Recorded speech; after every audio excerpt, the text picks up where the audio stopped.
Yeah, I think so.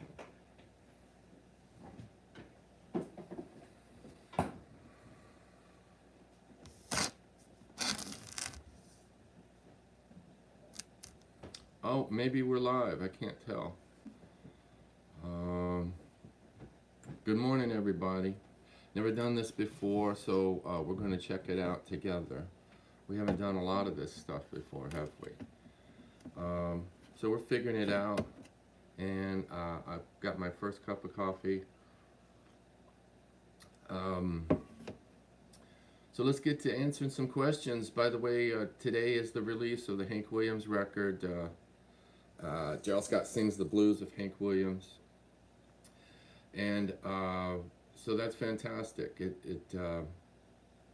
We started wondering, like, are we going to release this during this crazy time for releasing records? In terms of, normally what happens is you have tours. Like today I was to be at Merle Fest, North Carolina, and I've released a few records at Merle Fest over the years. Merle Fest is just a great place to release a record because you've got 10,000, 8,000, 12,000, however many people there, and you get to kind of preview or premiere or whatever what you've just released. So that's where I was supposed to be today, and then other fests and things like that, all which seem to be maybe not going to happen. We don't know. But we're doing this instead. And so even the question of where we're going to release was part of the deal. And we decided, yes, we will.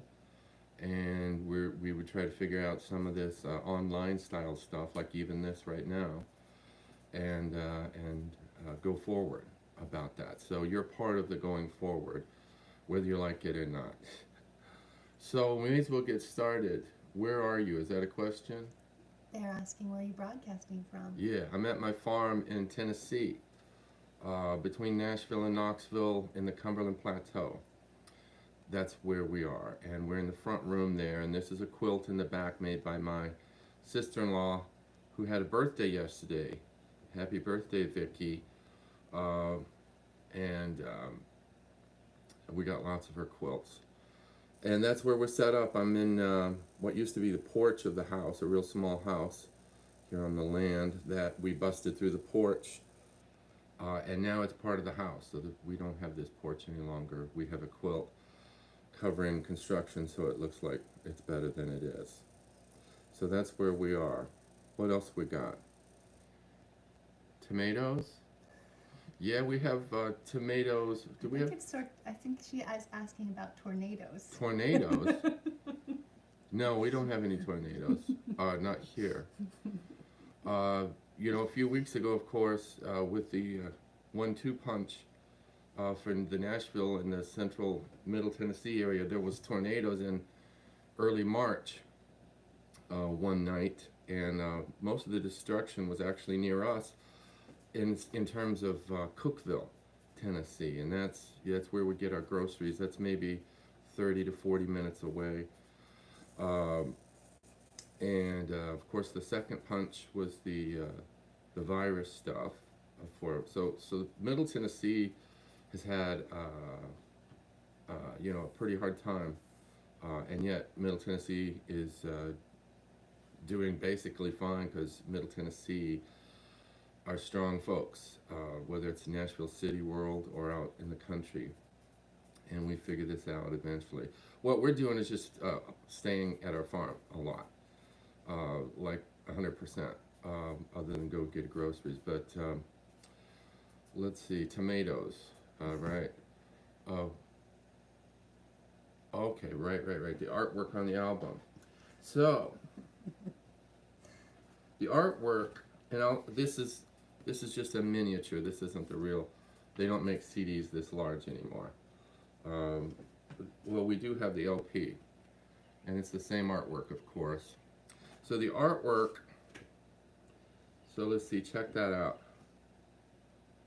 Hopefully you all have this, and you can check it out yourselves.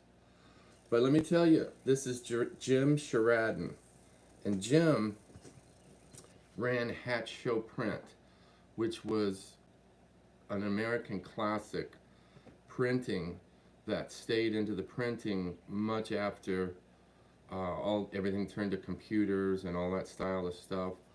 Jim was still running a shop where people were gouging out wood or linoleums or wood, some kind of things. Um, and hat show print posters are kind of absolutely classic. They're now part of the Country Music Hall of Fame because the Country Music Hall of Fame knew how central those images were to the promotion of country music, making posters for Bill Monroe, Roy Acuff, even at some points political posters, you know, Roy Acuff for governor of Tennessee and stuff like that. Um, but also modern stuff. I mean, that's modern, right? Real modern. Um, so basically, when we were coming up with artwork for this thing, we tried some things and we're kind of looking out there. Um, and what I look for in record art is sometimes I want certainly to join to the music in some way, even if it's a way that we can't quite figure out uh, necessarily. But I also love art. I like buying art. I like having art, really. Buying is not so great. If I could just get it for free, that'd even be better. But I like getting art. So my home is filled with art. You can see the quilt back there. But wherever I live, I pour art into it because I want other people's visual concepts of the world or their world around me. I find inspiration in that. So basically, I knew Jim from running Hat Show Print. We lived in the same neighborhood, Nashville area. We rarely came across each other, but had a great, I always knew that Jim had the stuff. And it wasn't just the old-fashioned hat show stuff. I knew he was doing cool, taking the hat show old-style print thing and then going into the future with it. And that's what he's done. So he doesn't work at Hat Show anymore. I think he's been out of there for a couple of years, but he ran it for like 35, 40 years, something crazy like that. So I just sent an email to Jim, and he was over in some part of northern Holland.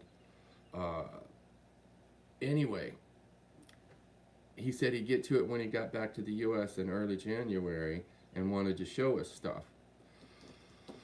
Basically, we went over to his place. He showed us a bunch of his work, and there were a couple, more than a couple, that I really liked, but this is the one. And I have Angela, who used to run an art gallery for 15, 16 years in Nebraska, my wife Angela. The both of us, you know, between the two of us, we'll know what we're doing about something like this. So basically, I'll just tell you real quickly what Jim does, if I understand.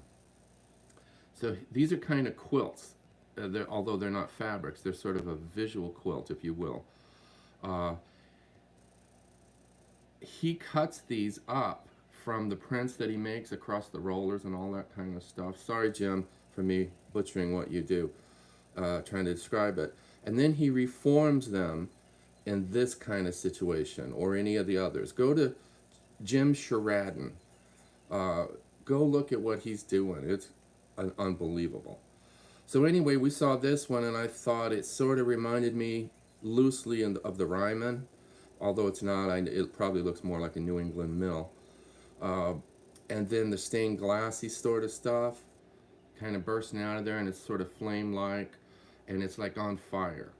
So in my guitar player brain, it's you know, the Mother Church on fire, you know, church stuff, house stuff, fire stuff, modern into the 21st century Jim Sheridan stuff. And something about that made me want to do that for this Hank Williams record. So that's what we got there. Spell Sheridan. Sheridan. How do I spell Sheridan? Sheridan. Let's try Shirraden. Otherwise, look, Hat Show Print. You can find it, folks. If you can SHEO. find your way to this, you can find your way to Jim Shradden, okay? Let's be real. So that's the art cover, the cover art. I have this piece, and that was part of what I wanted too, was like, why just have something that lives in a computer? So I have this original piece from Jim. Thank you, Jim. And on the back, of course, look at there. It looks like me. I'm wearing the same suspenders. And I got the same, which guitar is that? Oh, okay. I've got two White Falcons. This is the original White Falcon that I made the Hank record on. I do have another White Falcon now that I'm using more because it's just better. And Donnie Wade is the reason that it's better. He's a guitar guru cat that made my second one better. It used to be his. Anyway, this photo was taken by my son, Gabriel Scott. And we liked it so well, we thought it was a good companion then to the artwork, you know, of Jim Shradden on the front, Gabriel Scott work on the back, and then the this is a Shradden too. Now this is the second one, not this one. But the border on this is more information than you want. The border on this really came from this second piece that I have. Yes, I have it. Yeah. And so Bob Delavante designed this. So to me, this is a great, you know, put together of artwork. And I think artwork on a visual level and artwork on a musical level go together. They're supposed to. That's just part of the deal. Even though people may not buy these anymore, or soon to be, and then you'll just stream it and not even know. The original work is 20 by 30, so it's not giant like a quilt, but it's pretty good size. So basically, Bob Delavante, who's done a lot of my record designs, and Bob's a great artist, recording artist and writer and all that too, so he's one of those Renaissance cats in Nashville that I've known for a good while, done a lot of my records. We brought all this to Bob. Bob and Jim are good buddies, and off we go. We've got ourselves a record package. So that's the artwork on it. We love it. We love it. How many songs are by Hank, and why only 9 songs? All the songs on there were Hank recorded. Of the 9, 7 were written by Hank. 2 of them we associate with Hank, like Lost Highway was not written by Hank, it was written by Leon Payne, but we know it's a Hank song, he did it, and anyone who knows Lost Highway knows it's Hank, except he didn't write it. The other song he didn't write was Fool About You. I thought he did write it, but as I researched it, he didn't. I can't tell you who wrote it because I don't know that. It's on the record or somewhere, but it hasn't been put to my memory who that was. Why 9 songs as what, as opposed to 12 or 20 or 100? Because that's how many songs I had completed when I said I'm done working on this. You know, it could be, 40 songs. Darrell Scott sings the blues of Hank Williams.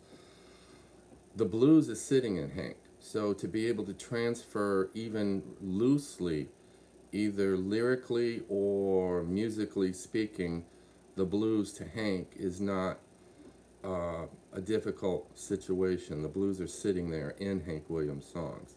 So I could have done a whole lot more songs. Why 9 songs as opposed to 8 or 10? That's how many I had. And I thought it was enough to pull off an album, and I think it is.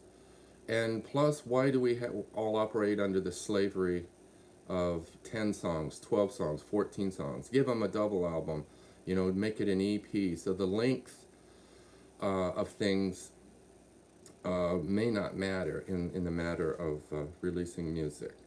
But y'all decide. It kind of doesn't matter, right? I've made records with 20 songs on them. I've made them with usually more than I even should, 14 and stuff. I thought 9 made a record, and there you go. So since I'm the curator of the record and the maker of the record, I get to decide that. So there you go. There's your 9 songs of Hank Williams. Um, and I thought they worked real well together. How long have you been thinking about this album? Wow. Well, I hadn't thought of it as an album until, the last 2 or 3 years. But I've been thinking of Hank as blues and a blues approach pretty much all my life. But specifically, I remember the first song where I sort of bluesed Hank, and it was the first song on the record, which is My Sweet Love Ain't Around. It's funny, I had a friend in college um, who loved the old Hank. I certainly did. I grew up on Hank. And I remember we were just sitting around one time, and I was just, out came exactly what you hear on My Sweet Love Ain't Around. And I was about 23 years old, and it was like, I was surprised by it too. It was like, whoa. I know how Hank did My Sweet Love Ain't Around, and I knew this wasn't that way. Again, stylistically, the core of the song, the soul of the song, I would argue is the same, or is sitting right there. It doesn't matter how you dress up the song, blues way, bluegrass way, blah blah blah, whatever. Music, the core of a song should be able to speak through whatever dressing of music that's put upon it. Um, so that's the first time I remember sort of thinking, whoa, Hank and the blues, I was 23, I turned 60 this year. So that gives you a little idea of how long these arrangements, so to speak, or the possibility of taking Hank and bluesing him up a bit. Again, my version of blues, if we're talking about a blues study, this won't be it. Um, but in terms of my version of blues as a study against Hank, yeah, that's what it is. Um, so you got to know, I grew up on Hank Williams. Literally baby in diapers type of stuff. Those kind of ages, cribs, because my dad was a huge Hank Williams fan, and while he didn't play out in the world, he was a auto worker in Detroit and a steel mill worker in Chicago, 2 different periods of times. He loved Hank, and so and eventually Johnny Cash too, by the way. So I'd hear that stuff like in the house, like on the kitchen table and the living room. So that's been brewing in me since I could first hear songs with Hank Williams. Um, in terms of working on the album, I think I went in maybe 2-ish, 3 years ago to start on something. I didn't know what I was going to work on, but the Hank stuff was part of it. I also brought in a couple original songs, and I also brought in, I remember doing a Joe South song called Oh, the Games People Play. And I recorded all those. And the thing that sort of, because I was on a discovery spree. First of all, I hadn't been in the studio since the Tim O'Brien days, and I just thought that's just not good enough. That I spend years without going into the studio, and I have years of material to do. So I just got tired of myself and forced myself to go in with Rachel Moore as the engineer at Sound Emporium. And it was just me and Rachel, and I started throwing down songs, and the Hank stuff is the one that stood up and said, there's a record, keep going. Follow that. And that's what I did. And again, I wasn't worried about the amount of songs. I figured it'd be on the minimum side. And then what capped the album was me getting my dad's song, When God Comes to Gather His Jewels. It's a Hank song, but my dad did it, and I had it in the can. I'd recorded it years earlier, and I went back to hear it, and it was like, I never forgot about it, ever. Although it was maybe 10, 15 years ago that we recorded it. And then it was like, there's my Hank record, and my dad will be the centerpiece, so to speak, to the record. The funny thing with a centerpiece is you have to go to the center in order to hear it. A lot of folks only listen to the first couple of songs and of a 9-song, 14-song, 20-song recording, and they think they got the record. Oh, I know what this record is. I suggest that maybe you don't, because an artist will work on the entire piece, and they won't just give it to you on the first song or two or three. You know what I'm saying? And it'd be like going into an art museum and just looking at reading that thing that some curator wrote about the piece, and you don't even look at the piece. It's a little along those lines. Or you take a little patch where they sign their name, and that's what you look at, and then you go to the next piece and look at that. I'm exaggerating a little bit, but not a whole bunch. So I knew that I had the record when I had finished, when I knew my dad's song was going to be sitting in there. What is one thing you could wish you could teach the world about Hank? By Steve Bouchard. About Hank? Well, I think the world already knows about Hank, so to speak. Now, those who don't, you know that Christopherson wrote a song called In His Heyday, not like last week, like in his heyday when he was here in Nashville and he was throwing it down, probably early 70s. He wrote a song called If You Don't Like Hank Williams, You Can Kiss My Ass, right? Chris Christopherson. And some folks have recorded that. I think I've heard Buffett do it, and you know, folks have done it, but that's how central Hank is. I mean, it'd be like trying to talk about how important Woody Guthrie is. I mean, in a way, you kind of either get it or you don't. And that's what Hank is. And so I don't know what to teach the world about Hank.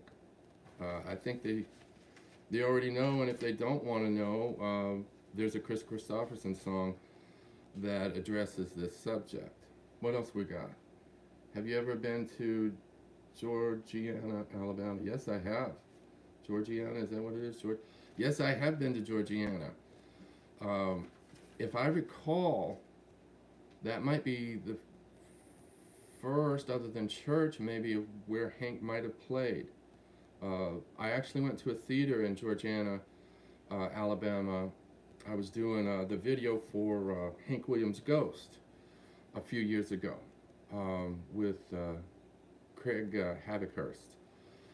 And we went to that theater, and we got permission to get up there, and it was, you know, we didn't have an audience, we didn't want one, we were just trying to work on a video.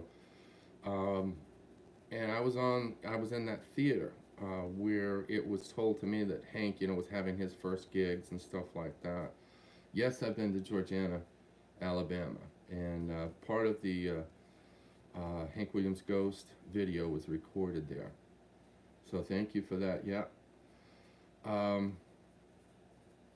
I remember we ate that day in Birmingham at one of Frank Stitt's restaurants, the Italian one. Boy, so there we were all day. We started it literally in the morning where Hank's church was. I wish I remember where that was, but it was west of Georgiana. We started there at the church, took some shots. We wound up over at Georgiana, and then we went to another place, maybe where Hank's mom had, you know, the hotel house type thing. And then we finished up at the grave, you know, of Hank in Birmingham. That was all done in one day. So if you see that Hank Williams Ghost video, that's our day in Alabama.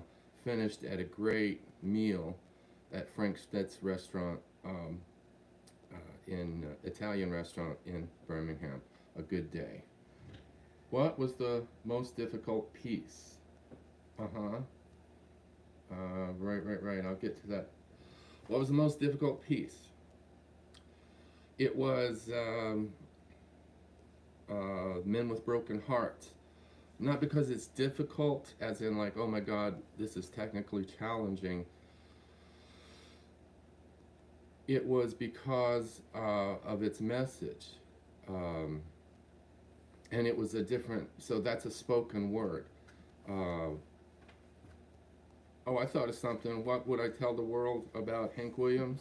It'd be to go listen to Luke the Drifter. That's what I would tell the world to listen to about Hank Williams. Um, I'll get onto that in a second. When Men with Broken Hearts is from the Luke the Drifter. Luke the Drifter was a record made on MGM because that was Hank's label, and it was a totally different approach to songs and performance and a record and all that kind of stuff. It was kind of like a concept record long before there was anything like a Redheaded Stranger, which was hailed as a early concept record. I don't think so. Luke the Drifter was somewhere either late 40s, early 50s, and it's all not, well, recitations. There used to be a thread in country music where you would recite. So you'd have music in the background, kind of weepy music usually, and then a weepy kind of text or story to go with it. And the music was the bed in which the one who spoke would speak. And the country music used to have that a fair amount. Hank Snow had them, Red Savine had them, Porter Wagner had them. Hank had them in this whole record called Luke the Drifter. So the most difficult piece was me attempting to do Men with Broken Hearts because I'm a singer and that's a spoken thing. So I'm not known for my speaking, recitations and songs, am I? So that one was like, hey, I got to figure that one out. Meaning how to pull it off where it doesn't sound like you're reading from a text. So it got closer to theater. A theater piece more than like a song piece.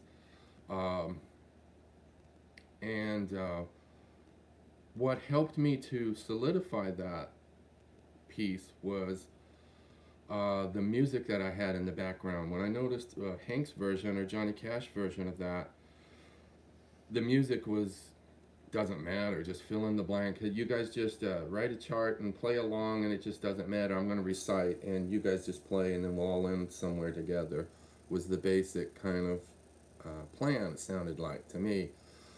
And I had this idea of juxtaposing Men with Broken Hearts with the national anthem, the Star Spangled Banner thing.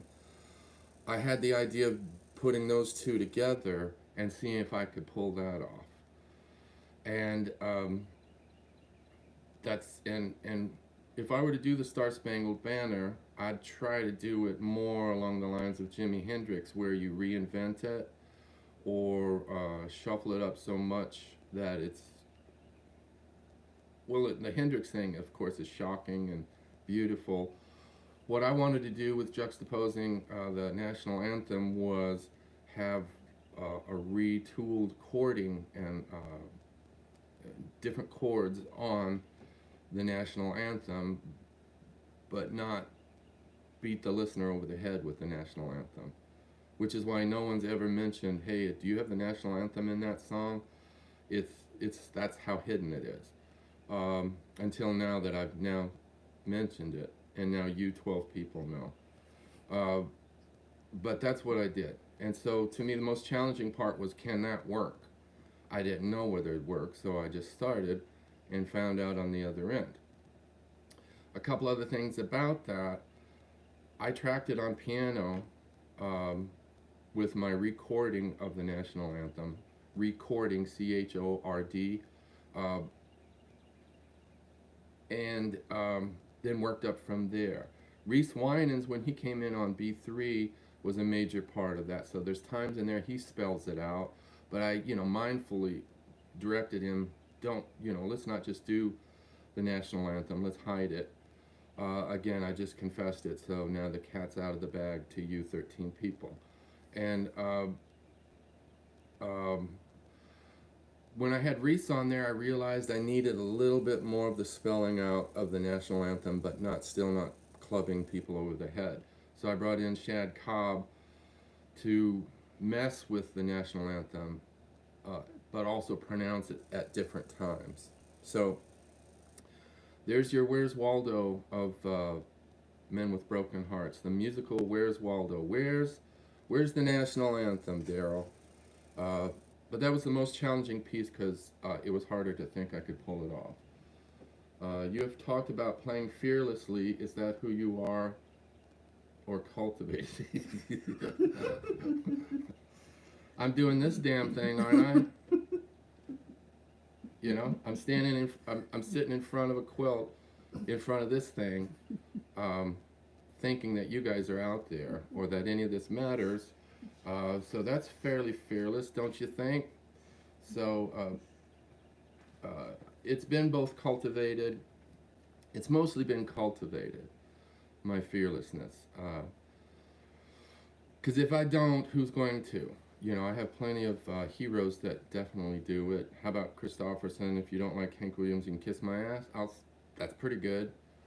Fearlessness. Writing in the town where all that's going on. But of course, if you like Hank, you'll cheer for that line. But the Christopherson doesn't care whether you cheer or you don't. He writes the song. What else we got? Okay, did your mother give you any musical influence? Yeah, absolutely. So basically, in my home, there was absolute country music, period, nothing else to talk about. We went to church on Sundays for sometimes, you know, big periods of time, and then sometimes where we were over that. And other brothers of mine kept that going, where I checked out on the church-going thing. Country music, my dad brought in Hank Williams, Johnny Cash. He loved Carl Smith, Merle Haggard, you know, Ernest Tubb, you know, I guess the male thing, right? My mom brought in the female part of country music, if I could simplify it that much. Loretta Lynn, Tammy Wynette was a big one. But my mom also liked, you know, the sort of handsome men of country music, if we could say it like that. So Conway Twitty, Marty Robbins, George Jones too, you know, Possum. He may not be all that good looking, but man, he sure could sing. And so my mom brought that part in. It was a different kind of country music than my dad, but it's country music, absolutely. So I definitely got that side from my mom, that she's listening to for more than just bravado, if I had to say. My dad might be looking towards bravado style stuff, manly stuff like prison and drinking and stuff like that. And my mom, if I were oversimplified, brought in a less bravado of country music to me. What else we got? What does a typical day on the farm look like for you? How does that inspire your songwriting? A typical day. There's kind of not a typical day, exactly, and that what? There wasn't one until now. Yeah, now there's a little more typical. Typical is we sleep as late as we want to, go to bed as early or late as you want to. That's just what's going on. Coffee's pretty typical. That happens every morning. And really good coffee, by the way. It may be a pandemic, but by God, we're going to drink good coffee. And yes, it's going to have cream in it. And walking the property is a typical day, usually. And if I can't get out on the property to walk, that's not a good day. It meant, why didn't you get out and walk? Well, rain, we'll just put on rain gear, boots and all that. So being on the land is the best part of being out here. And I'm usually out there every day or several times per day, either from a walk point of view or just kind of dreaming of what we can do to the land here. How does it affect my songwriting? It replaces my songwriting. So I'm not sure that it affects it.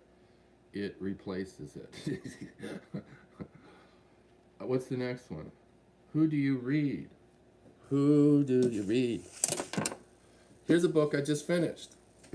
Silas House. He's a Kentucky dude. It's a guy that I know. I know Silas. He, I believe he still teaches up at Berea. Yeah, and I hadn't read a full Silas House book yet, but I've been noticing that with all this, I notice I haven't read all that much in the last few years. And I used to read a lot. I was an English major. I had to read a lot. And this is probably the reason why, right there. There's the reason. Uh, I have to have these in order to read that. And you'd think I could put that together and read, and I did on this book, but you'd be surprised at how something like keeping up with that pair of glasses or three others that I have when it's time to read, you'd be surprised how little that has happened.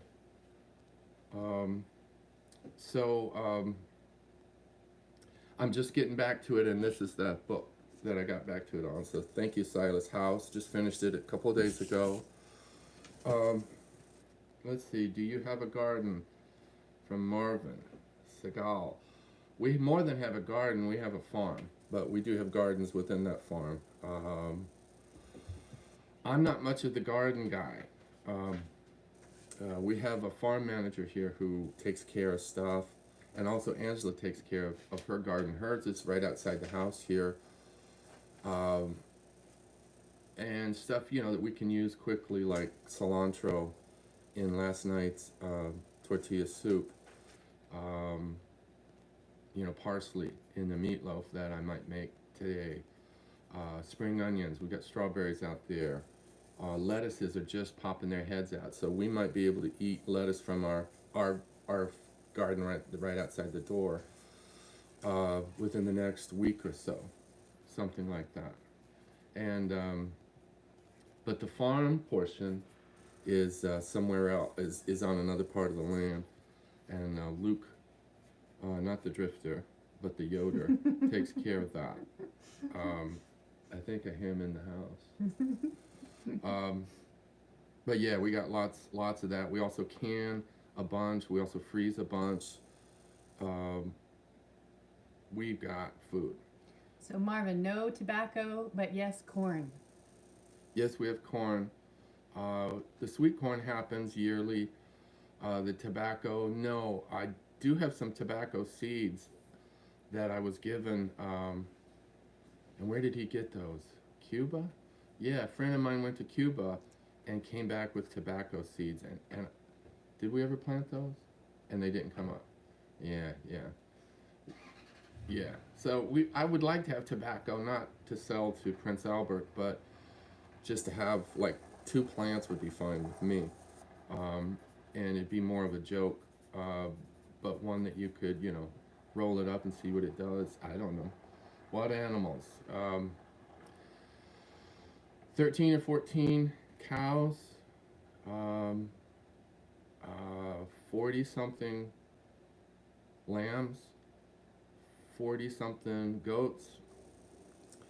We're rotational grazing all these animals so they don't sit in one place and destroy the soil, and us thinking that we're growing meat. We know that the animal is best off with our pastures. So as opposed to going to the co-op and getting a bunch of stuff to give to the animals, they eat off of this land.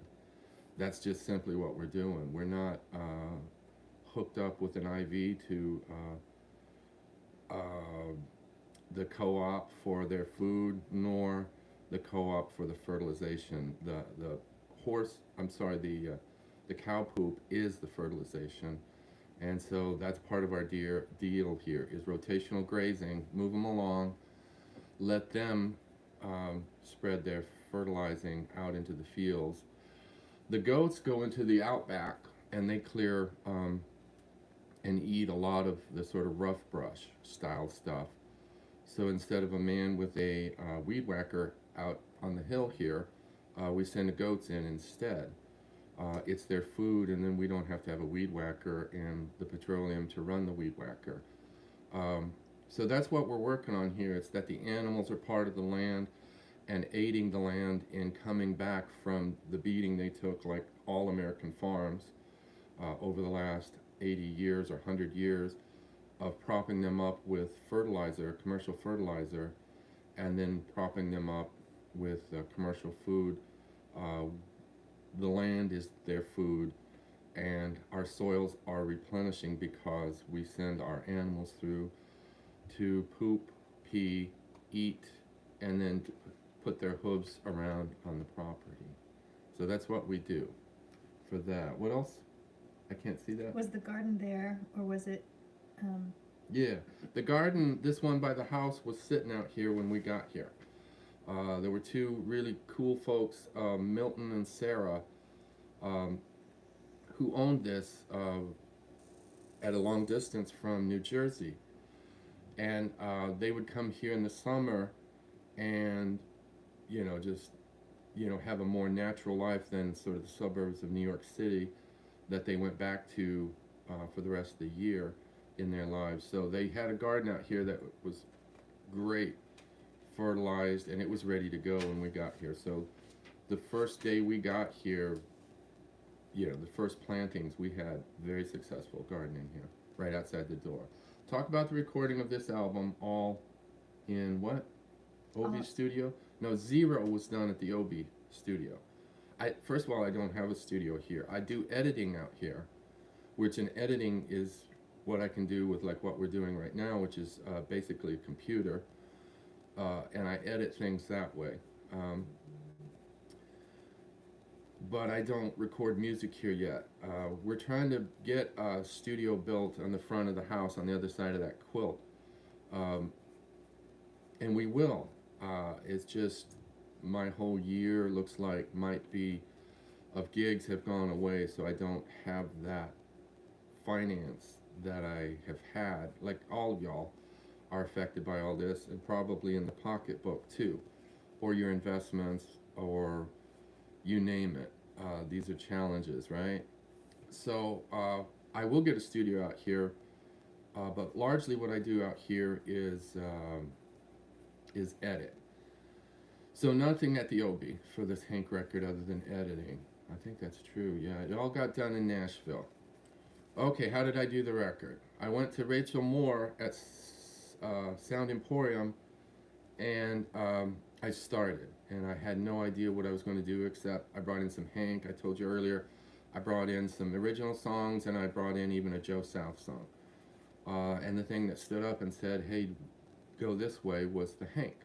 Sometimes you got to do that, meaning you got to get off your butt, like I had to, and go in and just see what you're going to get, period. You do not have to have it all mapped out and figured out. You're in a point of exploration. That's what I was. And then in the exploration, when you look at it, you might see something that stands up and says, come this way. That's what I did. So I tracked. So when that worked, I scheduled another time with Rachel Moore at Sound Emporium and went in and did some more Hank songs. Here's what's strange about this record, unlike most records that are made. I played all the guitars and sang, like all in one take, off we go. Not a million guitars, one guitar, that White Falcon for the most part. Guitar, vocals, did I get it? Done. Then I sent that, and this took a year and a half. I took that and sent it to the drummer, Marco Giovino. We used to play in Robert Plant's Band of Joy together. I love Marco's drumming. I knew Marco was the drummer for this. So I sent him my guitar and vocal, of course no click, just me and my loose, this, that, and the other of my timing, and he had to play to that. And he did. And he kind of like took out the rise and fall, the fallings, the failings of me playing perfectly metronomically. I'm not interested in playing perfect metronomics. That's one way to do it. I can do it, but I don't see any need to, especially when I could call Marco, Reese Winans, and Danny Thompson. You don't have to do that.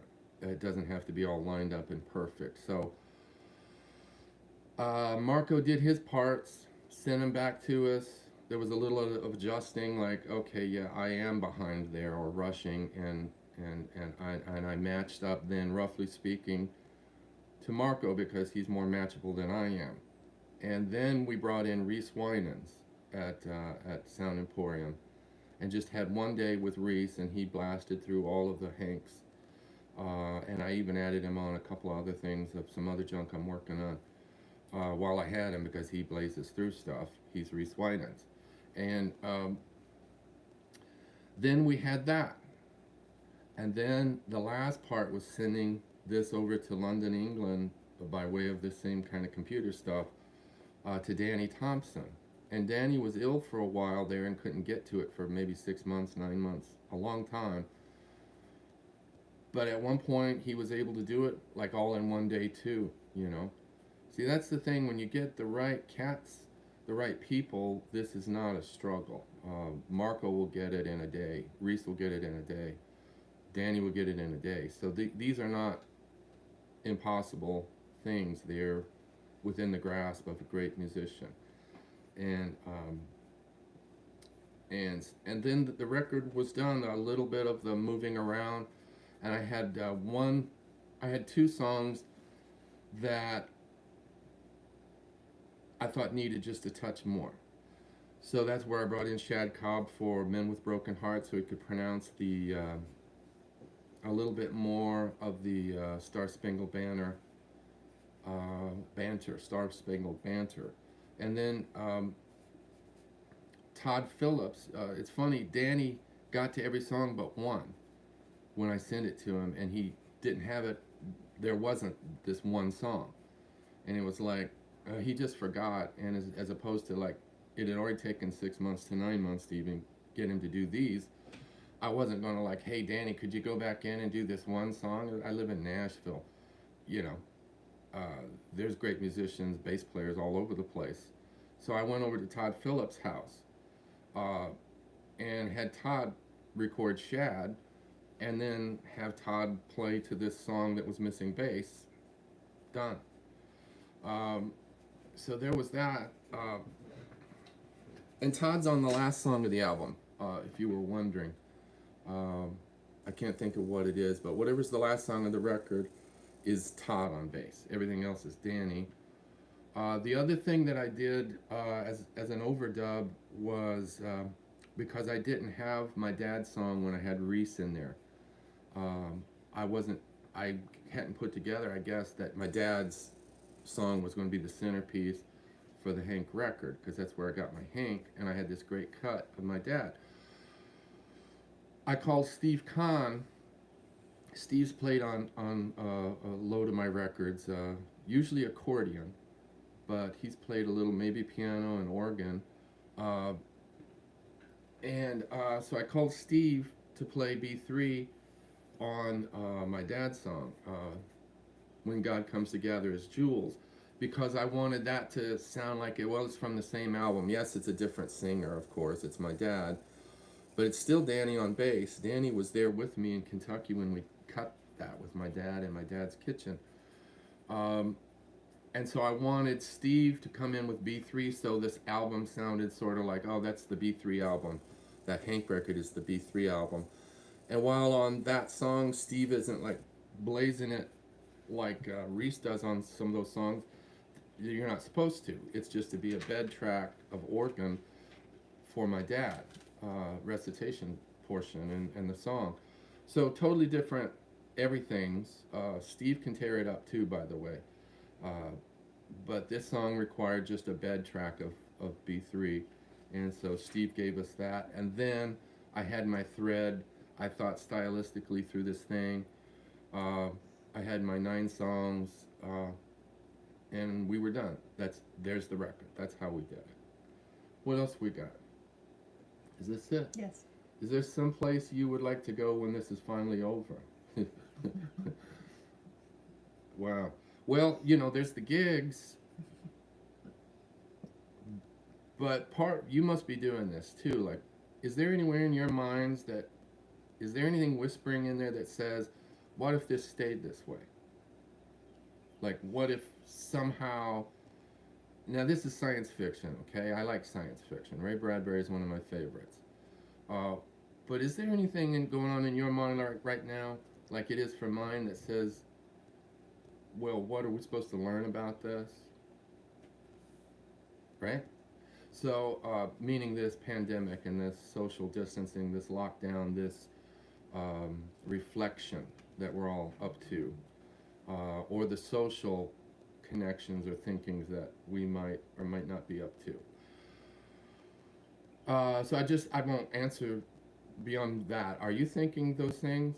And so, like, what if this stays, or what could I learn about this right now that might stay with me once the pandemic thing is lifted? You know, should I read more? Should I keep those glasses around? You know, so I can read a little bit more. Should I not work so hard out there on the road? Um, I was scheduled to do 85 shows this year. That's a big load for us. Is there any place I'm looking forward to going when this is over? I guess out to the gigs. I do want to go visit my friend Danny Thompson over in England. Angela and I were planning to go to Hawaii after these 85 gigs in around Thanksgiving for her birthday. That wasn't off plan. We haven't even mentioned it. We're probably not going, right? Are we? So I don't know. I'm more of the thought of what if this stays like this? Now, I don't mean in panic and turmoil and virus, but what about what's going on right now, if anything, is reflecting to ourselves that says, what about what's going on right now would be kind of nice to hang on to? So I'll just leave it at that, okay? Because I feel that's what this is all up These to. two kind of go together. Right. Yeah, right. Right, so it's asked, will games people play show up on an album or Patreon bonus someday? Of course it will. Um, yeah, yeah, exactly. It will, yeah. How do you approach making a borrowed cover song yours? That's a big subject, and one I cover. I have this Patreon thing. Maybe some of you are looking through the Patreon. I don't know. I have no idea. But Patreon is something I started during this since you can't go tour kind of thing. Much like this question and answer, you never saw me do this before, have you? And the Patreon is a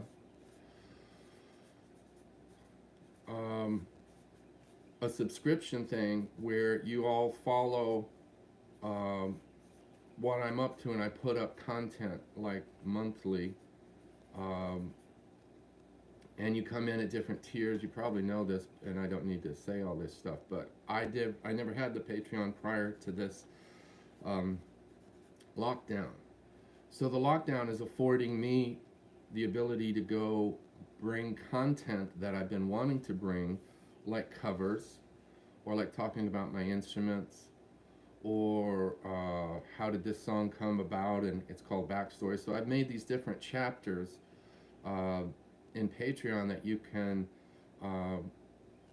go in and see what I'm up to about that. So that subject of how would I write, or how do I approach a cover song?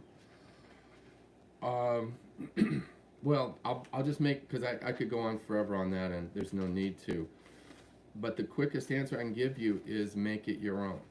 So what I do about a cover song is make it to where this isn't how I heard anyone doing this. So Men with Broken Hearts, I never heard anyone juxtapose the Star Spangled Banner with Men with Broken Hearts. I heard the Cash version, I heard the Hank version, but no one hit the Star Spangled Banner version yet. So it's finding a way to make it my own. Not just simply for the sake of making it my own, to make it effective, to make it speak from me to you. And really where it needs to speak, absolutely, is from me. And that's what a cover is, or one of my own songs, but especially a cover, because I know so many covers. I grew up on covers as anyone else did. I honor the covers. They taught me how to do stuff, other people's songs. They still do. And the number one is it needs to speak to me, and I want to say that, what that song says. And then the other part is it needs to reflect what it is I bring to that song. Why would I do Hank Williams the way Hank did? Hank did it better than I ever possibly could do it as Hank, right? So it needs to speak to me, and I need to find a way that's unique to me in order to get it out. I could go on and on, but there's no need to. We'll all fall asleep, and we need our coffee. Has any Hank songs inspired any particular song of yours?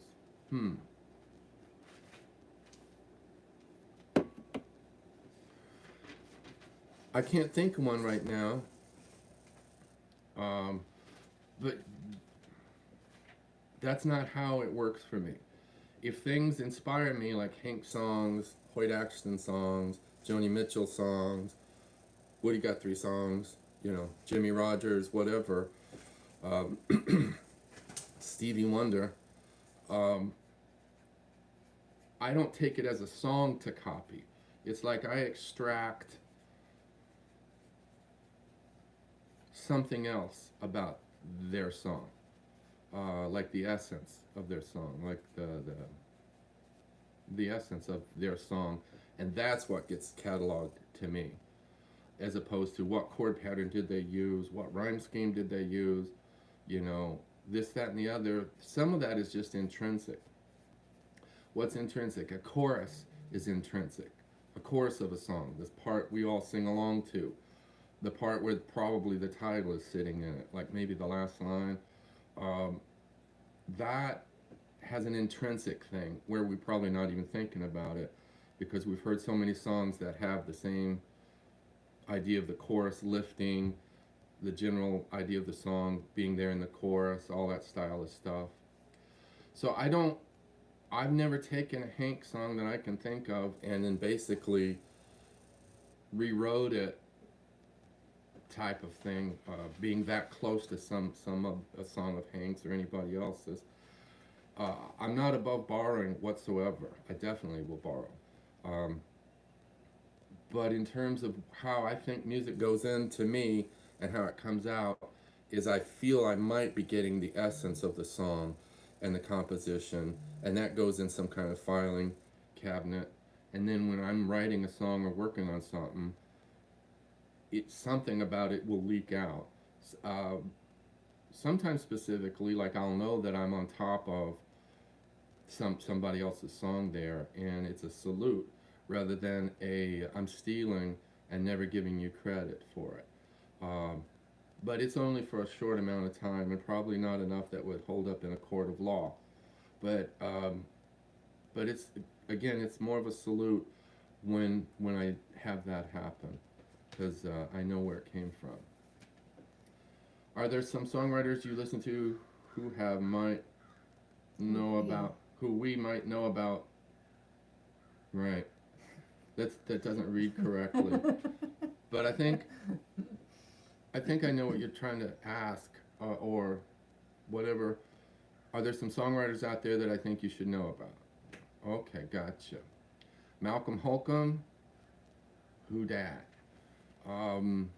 Greg Brown. How about Sarah Trunzo? Let's see. Oh yeah, Danny Barnes. That's right. Where's his record?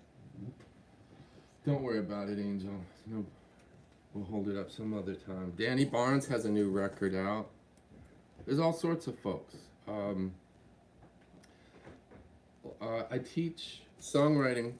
Here's the Danny Barnes record. It's really cool. Danny Barnes is just one of the most creative cats that I know. Executive producer and singer on here, Dave Matthews. You know the Dave Matthews Band? Bill Frisell on guitar. John Paul Jones on bass. Remember him? Led Zeppelin. Matt Chamberlain on drums. Anyway, Danny Barnes' new record is pretty awesome. So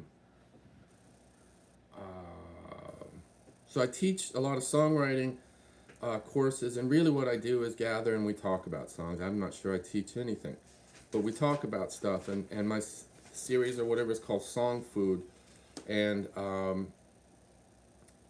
there are a lot of songwriting is alive and well, and it stands outside of the marketplace of, say, Nashville songs or whatever other songs going popular and being number ones. So the aesthetic of songs is alive and well. It ain't going nowhere. And both literally and figuratively, perhaps. Those things may not ever get to the marketplace, but they're also not going away. And that's the good news about people who write songs, because it's their expression, their aesthetic, as opposed to, here, you got a lot of money for it, so do it some more. Write another one just like this one, you know. What is it? Can you do Song Food through Zoom? I have no idea. We're trying to figure some of that out. We had a Song Food, it's 4 days of gathering, and we were lowering the number. I've done as many as 40 in a rented room somewhere. I've done 20 in a rented room somewhere, and then I started doing like 15 in my house in Nashville. And this May we were supposed to do a Song Food, and I was going to bring that down to about 12 people. So it's getting smaller and smaller and more concentrated. But we had to cancel the May one because of the same reasons everything else is canceled in our worlds. And so the question is, will we be doing any Zoom? And that's that video gathering thing that where a bunch of us can see each other. Like right now I'm talking to you, but I can't see you. But I keep chattering anyway as if you're there. And so the Zoom, I don't know whether we can do songwriting through the Zoom. I've thought about doing one-on-ones through the Zoom. And I might do that somewhere in the near future. Like, you play me a song, I hear it and I react to it, like right now, just like I do in the Song Food gatherings. I hear stuff like right now about songs. Mine, yours, Hank Williams. That's just what I do. I absorb it and I have some kind of response from everything to, man, that is fantastic, to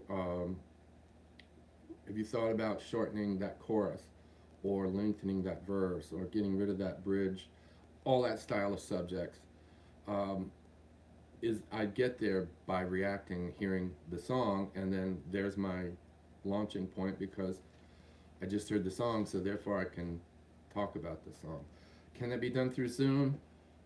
Probably. Can the class workshop be done through Zoom? I don't know.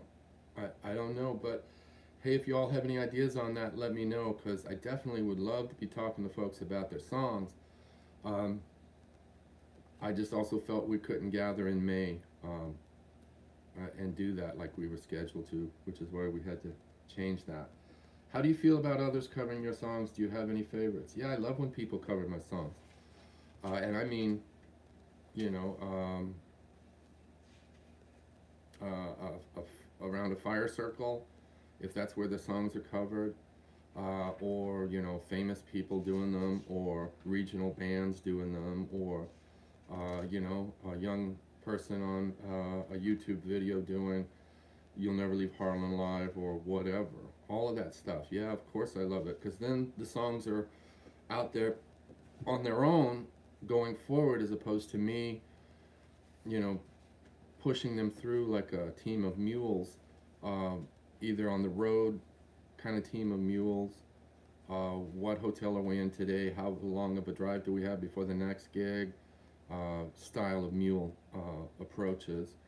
Or mule as in paying PR people to make a big deal about you out in the world so that people will know about your new record or your show at the such and such and the this and the that, and adding to the cacophony of all the noise we all hear about everything we hear noise about, right?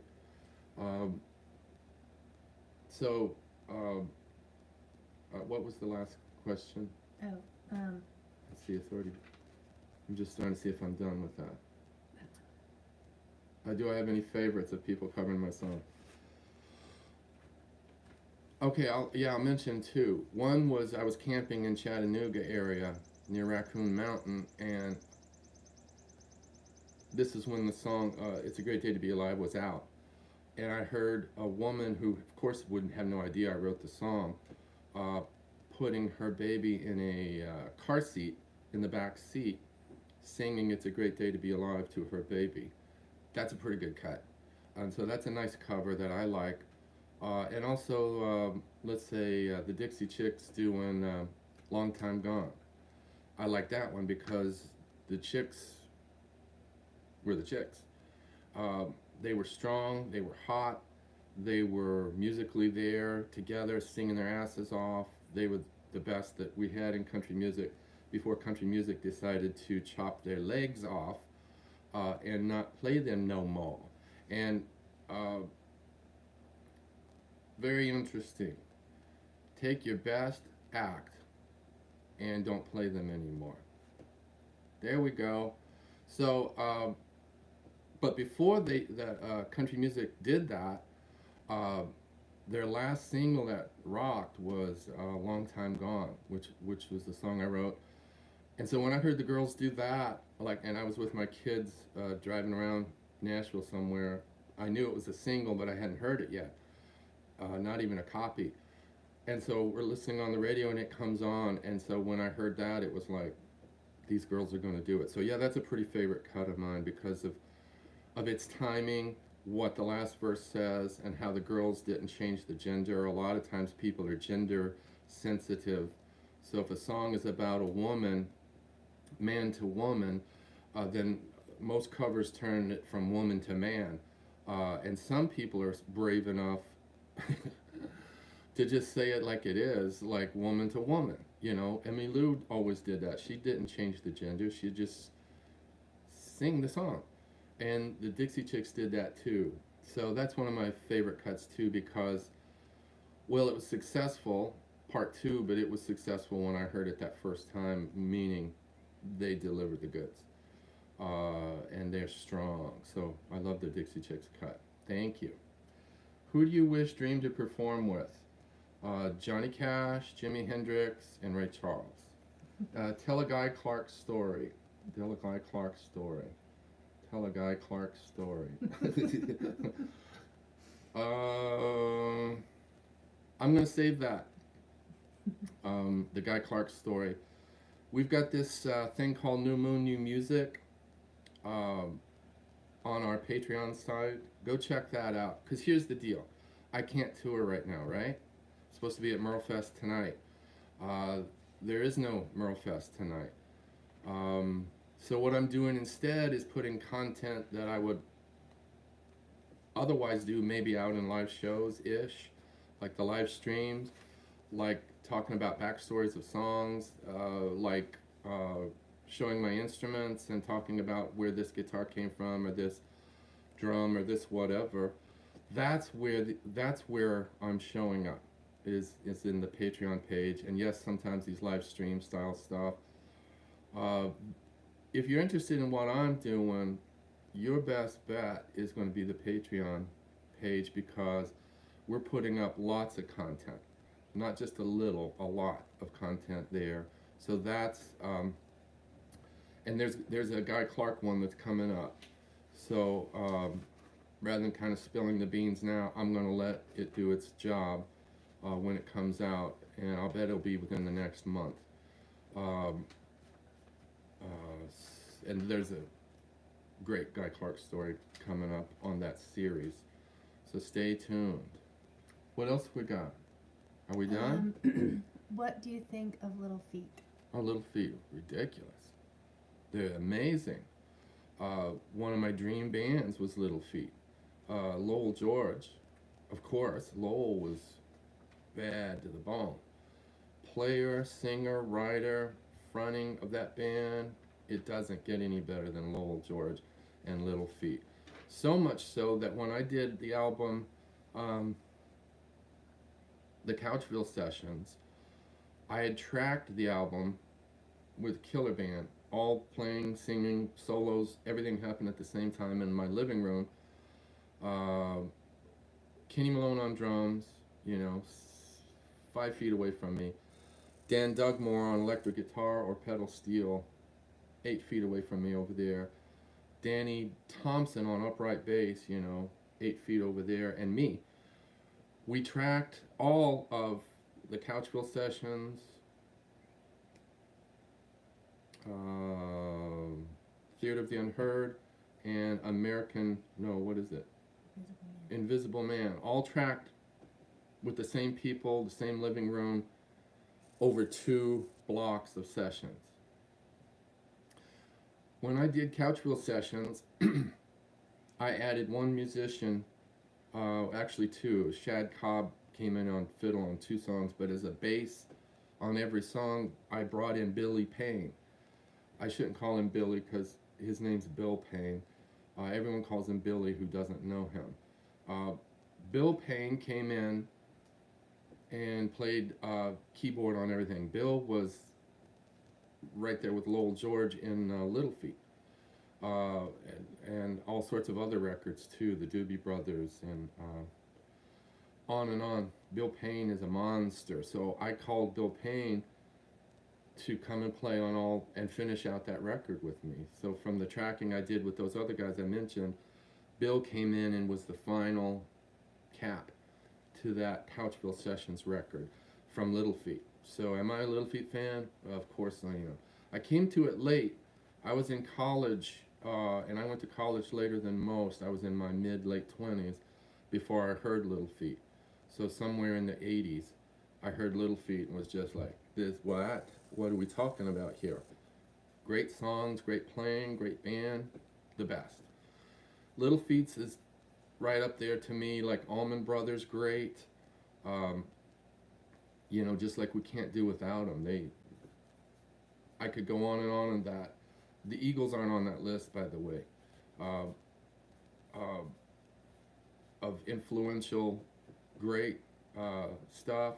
Little Feat is among the top bands that's ever been. And Lowell George leading that general crazy outfit, unbelievable. My favorite stuff, Lowell George. What else we got? This will be available on the Patreon page for future viewing. Oh, is that what I'm supposed to say? This will be available on the Patreon page for future viewing. Did you know that? No, I didn't. Well, now you do. Okay.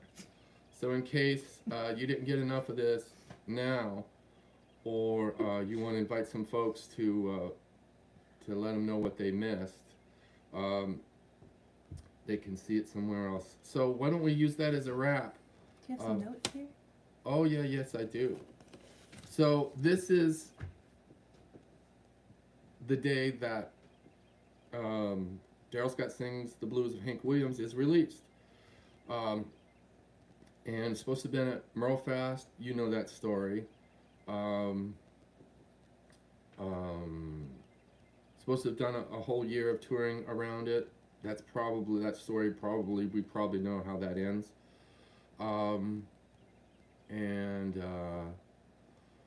So we're just fending for ourselves right now in terms of, we've sent it out to some radio, so maybe some radio stations will be playing it. I know that some of our tried and true stations are definitely on it. But otherwise, we've kind of honed down the business of it all, including the touring, which is usually the largest part of supporting a new record, is going out and letting folks hear it and see it and all that kind of stuff. And so we decided to release this anyway. So I want to thank Sierra Strickland, who's my assistant, who works her butt off toward all of this kind of stuff. Everything you see from us isn't coming from me. It's coming from Sierra. And I also want to thank Stephanie Hudacek from Soundly. Soundly is our distributor. Stephanie worked with me forever as an engineer and assistant for at least 8 years, 10, I don't even know. And then she's back on working with us on this record with her distribution company, Soundly. And also, if you've seen anything about this stuff in the socials, it's because of Stephanie and her company and because of Sierra. Let's see, I also want to thank Angela, who's here, who works her butt off too. Look, there she is. Yeah, there's the camera. She works her butt off. Thank you, Rachel Moore, who recorded all of my stuff and helped me edit some stuff. And David Ferguson, who mixed this. Richard Dodd, who mastered it. I work with great folks. I work with the best that I know of, okay? That's just what I do. Donnie Wade, thanks for the guitar. Larry Pagriba, the amp I used on all of this record is the funkiest amp. It's not here, is it? Don't worry about it, Angel. It's in the back. Larry gave me an amp that you should only play it when there's a fire extinguisher sitting right next to it.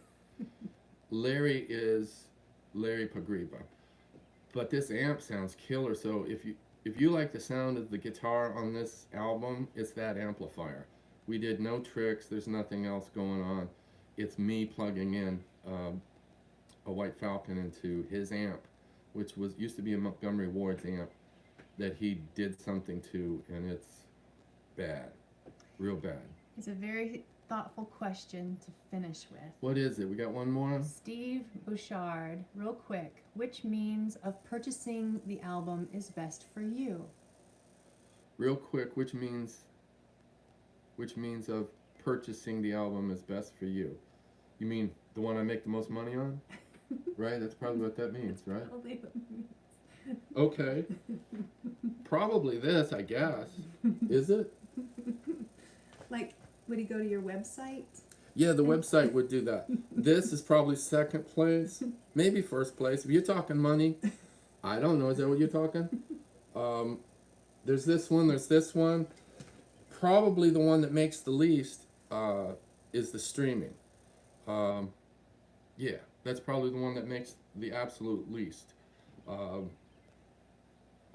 But anywhere you hear the music works for me. I've already started working through the idea that I don't make from music what I used to make, and then there's no touring on top of that. But why bellyache? We're all in this together. I'm not the only musician singled out for streaming for percentages of a penny type of thing. Really, musicians do this, I guess, and it's one of the things that is preyed upon, P-R-E-Y, that musicians just want to be heard. When you boil it all down, they want to be heard. And so if we don't get paid for being heard, hey, at least I got heard. That's where we're transitioning to, folks. We musicians. And things are changing out there because of that. We don't need to dedicate a whole bunch of time toward that. But music still prevails because it's music as opposed to commerce. So it'll keep going. So the best place to listen is wherever you can get it, really. Probably one of these two is the one that makes the most money, I guess. I would imagine, because the streaming, I can't even buy you a cup of coffee with the streams that would happen today. But I've got a cup of coffee at home, so I don't have to buy one for you because we're in social distancing.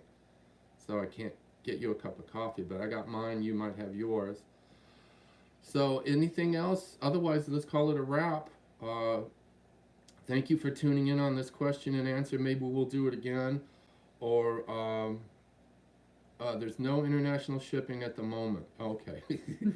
Now I'm starting to catch on.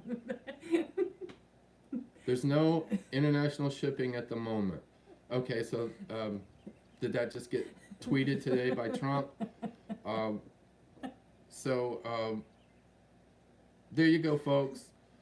This is crazy times, but maybe getting together like this is okay, and maybe, I don't know. You tell me, okay? Right now I'm going to put on my walking boots and go walk around on the property. It looks like it quit raining. Catch you later. Thank you, thank you, thank you. Bye-bye. Where do you hit this thing?